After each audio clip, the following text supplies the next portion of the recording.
এক সুন্দর পড়ন্ত বিকেল দেখতে বের হলাম। যাত্রার উদ্দেশ্য কেরানীগঞ্জের রামের কান্দা। সেখানে অনেক ক্যাফেটেরিয়া আছে, সুন্দর সুন্দর। ঢাকার জ্যামজটের যানবাহনের প্যাপু শব্দ থেকে বের হয়ে একটু স্বস্তির নিঃশ্বাস পাবার আশায় সেখানে যাওয়া। আমি কিভাবে আসলাম সেটা আপনাদেরকে জানাবো এই ভিডিওতে। চলুন বাকিটা পথ আপনাদের সাথে গল্প করতে করতে যাওয়া যায়।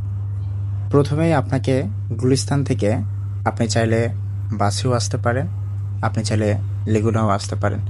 লেগুনাতে আপনাকে ভাড়া নেবে 20 টাকা কদমতলী আসতে, বাসে 10 টাকা নেবে। আমি বাসে 10 টাকা দিয়েই কদমতলী এসেছি।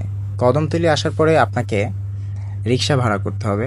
সিএনজিও যায় এখানে, সিএনজি 30 টাকা করে পার পারসন। আর আপনি যদি রিক্সায় যদি একটু কমফোর্টেবলভাবে একটু সুন্দরভাবে যেতে চান তাহলে আপনাকে 100 টাকা গুনতে হবে। অনেকেই অনেক টাকার কথাই বলবে, কিন্তু আসল লিগেল ভাড়া 80 টাকা। 100 টাকা শুক্রবার বন্ধের দিনে নেয়।